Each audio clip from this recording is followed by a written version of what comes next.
so you can't see back there, but I got the boat that came with the 50 horse on it on the trailer, and my 12-foot tri-hull on the trailer, and then I took my 6 horse off my 12-foot, and I'm keeping that one from my 10-foot, so I still have my pond hopper, and I put my 3.5 in the 12-foot, and then it comes with a parts motor as well. And then yeah, the big boat's got the 35 horse on it, and they both run like they're fine. I'm just taking them to the auction because I don't need 4 boats.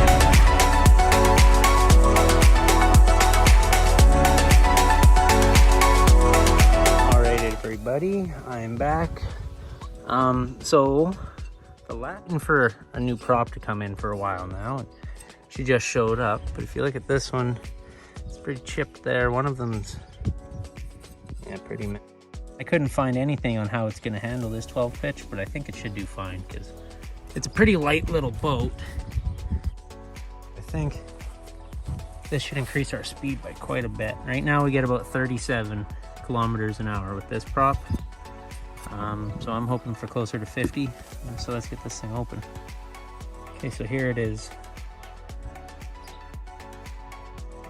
37.12.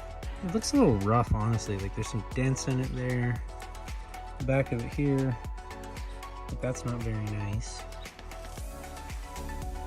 That's what the rubber piece on the inside looks like. Put that on the new one. Okay, so this prop actually came off the 35 horse. That was originally on this boat. It was in good shape, and then I hit a rock. But I thought it was too slow. So let's just compare these side by side. As you can see, this end's chopped off. This one's a little bent in, and then this one is warped. These are all in good shape, and then the difference is this is a 10 pitch.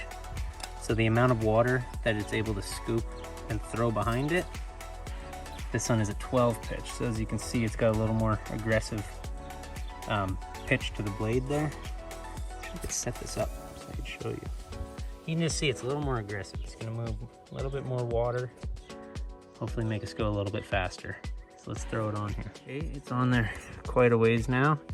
This has the teeth on it. That grabs on. And then the nut goes right back on.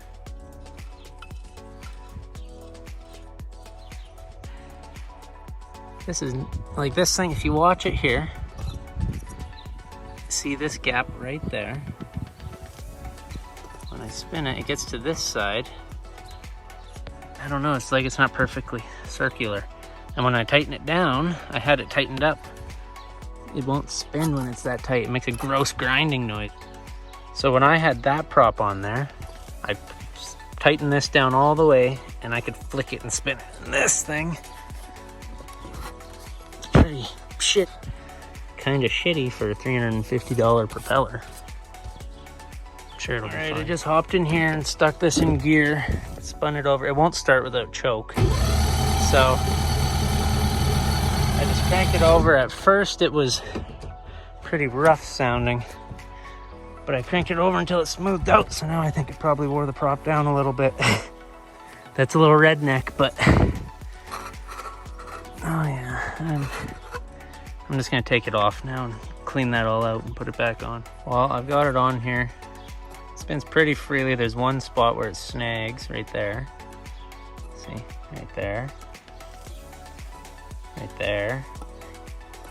I mean, it's all right, but I just thought it would be a little bit better. Actually, my dad, so he's got his boat over there. He bought a new prop for his, and his did the exact same thing. But I don't know, that's clearing up now. So I don't know, it works. Now it just needs to be tested. Bet you we go pretty fast. So. And I'm sure that'll all get better as soon as it breaks in. Like, I mean, it's brand new. But some of these, like, welds have bubbles on them. Just makes me wonder. It's still a pretty nice prop, and I'm sure it'll work good. And it's the only one I could find for this old girl. So, right on.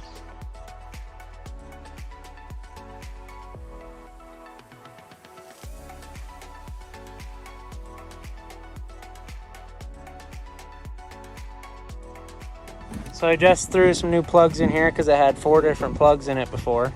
It didn't handle the new prop worth a shit. And now, I'll bump the key.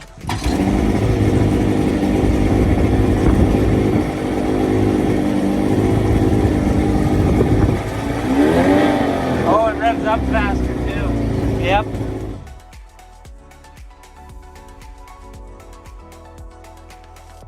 Things, I'll have to drill a hole here, put it through there, bolt it to there, and then the whole system will be here.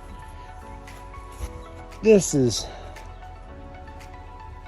literally 6-7 inches, maybe 7 inches probably.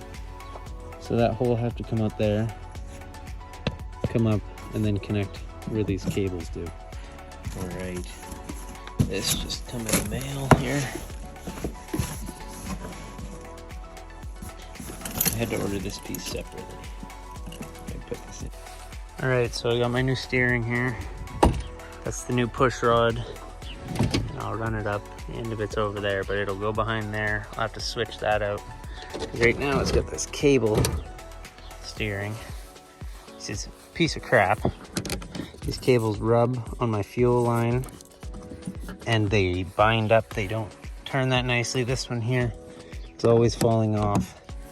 So I don't want the freaking motor to come unhooked while I'm cornering or something. So I gotta pop these off, see if the hole lines up. It's a bit of an angle. I don't know if it's gonna, I might have to drill this out a little bit.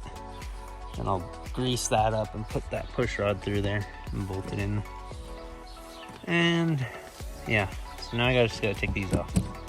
Okay, so I ran this through one of these holes that one of these pulleys was in. That one actually didn't have any cable on it, and I just disconnected this. This was how the pulley's connected to the motor with this. So anyways, this tube has to run through the tilt tube here, and it won't reach at this angle, so I'm gonna pull this one out, and I might connect these holes just so that there's this great big hole. I can position it however I want, and then put it through there, and yeah. Okay. Alright, I got this big gross hole cut out here, but that's all in there.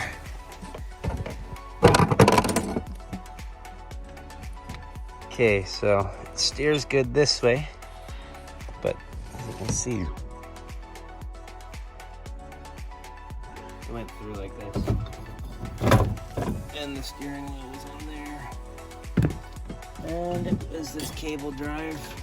So it would turn it, it would pull the cables each direction, it would pull it, screw that. Sketchy nails. They're super sketchy. So now, I got my gear hub here. Put it through. Oh, sorry. Mount it up. And have some actual stable steering. This? It's beautiful. Okay. I used that, drilled this hole out bigger, and then I'm gonna put this on, push it back in, and then mount it with these 3 and these bolts that came with it. And it just attaches with these little bolts. And yeah, then I got a big mess. So I would just cut these, but I'm trying to save them for my buddy because I think he wants to throw this whole steering into his boat, so I just gotta save some of that for him. All right, I tightened that down with these 3, and now I drilled out those holes. Oh, wrong bolt. Put these through. Then I'll put lock washers and nuts on the other side. And then we'll see, because this here, no, that won't fit. I don't think any of that will, so I'm just gonna have to use this one. And yeah, right on.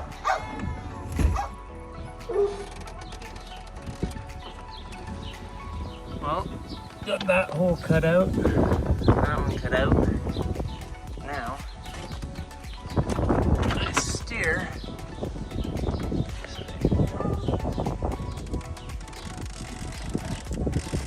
Goes in there and out of the way so I can fully steer. And then it comes right back out. So way smoother. I greased the whole thing. Now I can maybe actually stay in a straight line going slow. Yeah, right on. Now I just gotta test it.